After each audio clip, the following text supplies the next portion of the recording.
जय सच्चिदानंद सब बहन भाइयों को। कैसे हो आप लोग?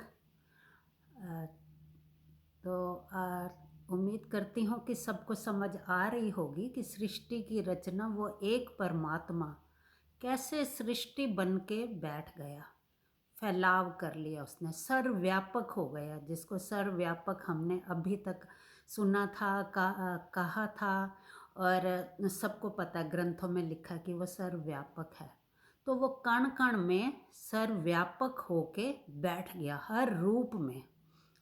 तो हर रूप में बैठ तो गया, पर वो उसकी आंखें बाहर की तरफ थीं, बाहर की तरफ देखने लगा तो वो बाहर के रंग रूपों में इतना मस्त हो गया कि वो भूल ही गया कि मैं कौन हूँ।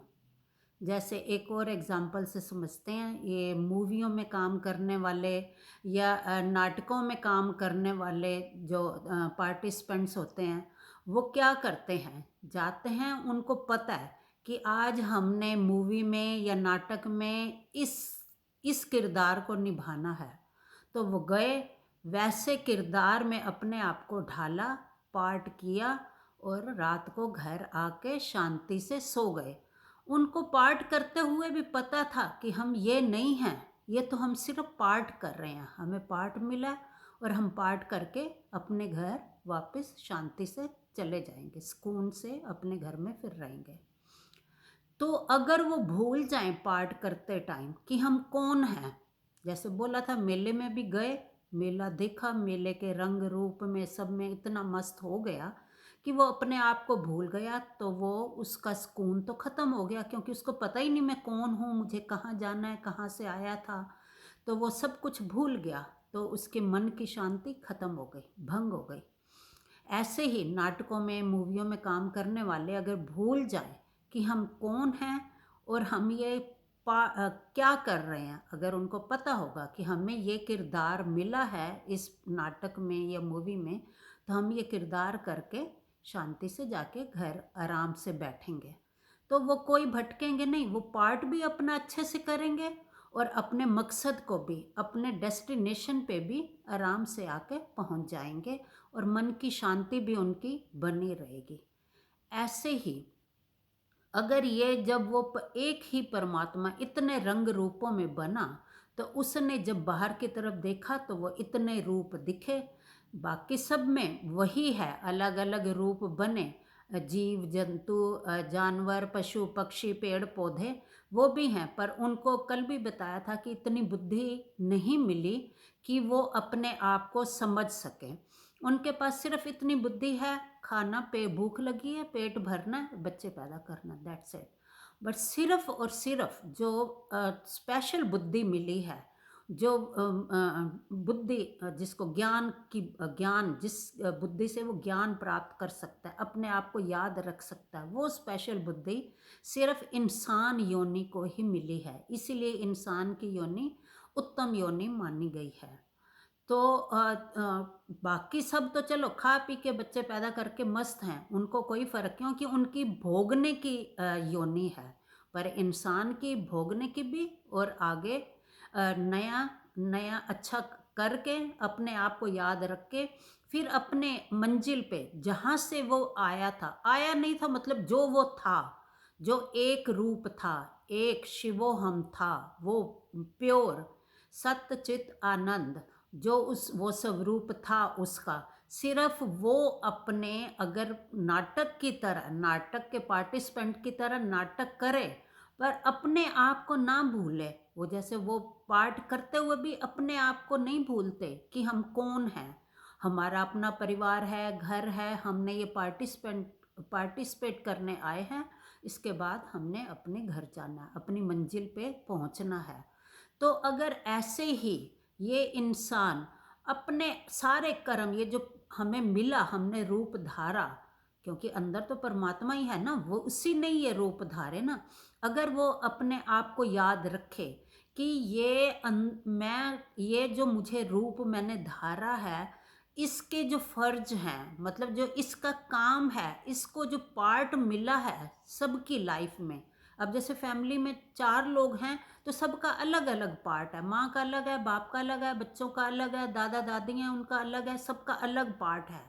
तो वो अपना पार्ट अच्छे से करते हुए, क्योंकि रहना है, अगर ये खेल रचाया है, मूवी बन रही है जैसे, तो सबको अगर अच्छा पार्ट करें, जैसे मूवी में भी या नाटक में भी अच्छे से कोई कलाकार अपना पार्ट निभाता है तो कहते हैं ये बहुत अच्छा कलाकार है। तो वो कलाकार भी हम अच्छे बन के रहें, मतलब अपना अपना पार्ट जो हमें अपनी लाइफ में मिला है वो भी हम मज़े से करें, अच्छे से करें।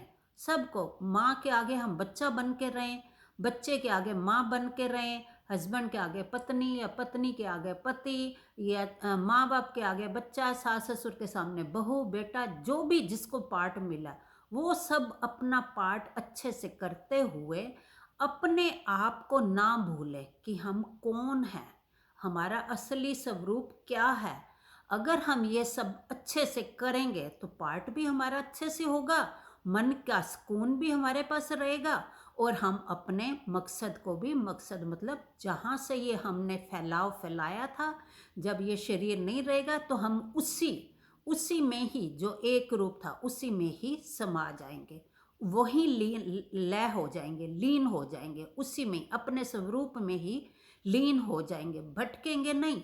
ये जो बार बार कहते हैं जन्म 84 लाख योनियाँ, ये सब क्या है? जब हम अपने आप को भूल के, हम भूल जाते हैं अपने असली मकसद, अपने आप, अपने असली स्वरूप को भूल के ये दुनिया के काम धंधों में इतने मस्त हो जाते हैं कि अपने आप को यही समझ लेते हैं। जब यही समझ लेंगे तो फिर भटकेंगे।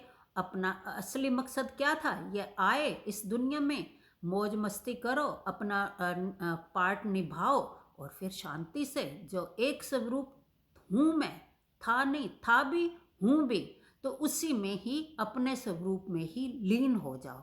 अगर इतनी समझ हमें रहेगी अंदर तो हम कभी भी भटकेंगे नहीं।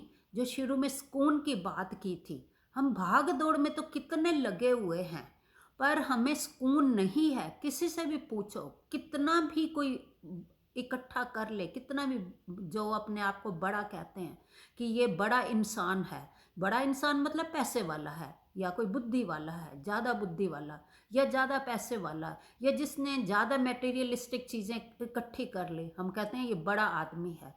वो बड़ा आदमी जितना इकट्ठा करता जाएगा उतना ही अपने लिए नर्क में, मतलब नर्क क्या कहेंगे कि अपने मन की शांति, मन की शांति जिसके पास नहीं है वो दुख ही भोग रहा है। तो वो अपने मन की शांति को वहीं अपनी ख़त्म कर देगा, अपना मन की शांति खो देगा, वो सुकून में नहीं रह सकता। क्योंकि हमने बाहर की तरफ देखा, अपने आप को नहीं पहचाना। जैसे एक्टर अगर अपने आप को पहचान के करता है तो वो पार्ट भी इतने अच्छे से करता है और हंसी खुशी करके अपना घर में आके शांति से बैठता है। तो इसी तरह हमें अपना मकसद, हमारा मकसद क्या है? एक स्वरूप जो एक है, उससे ये अलग अलग रूप बन के हम ये कर रहे हैं। फिर अंत में जब ये शरीर रूपी ये नाम रूप खत्म हो जाएगा तो फिर हम अपने स्वरूप में जाके उस एक में लीन हो जाएंगे। तो तब भी सुकून में रहेंगे। अपना पाठ समझ के अगर कर रहे हैं तो तब भी पाठ करते हुए भी सुकून में रहेंगे, और जब ये पार्ट खत्म हो जाएगा, शरीर खत्म हो जाएगा, तब भी हम अपने आप में ही लीन रहेंगे, तो तब भी हम सुकून में रहेंगे। तो सुकून ही सुकून होगा। तो आगे इसकी रचना आगे इसकी चर्चा हम कल करेंगे कि हम हमेशा के लिए कैसे सुकून में रह सकते हैं। जय सच्चिदानंद सबको।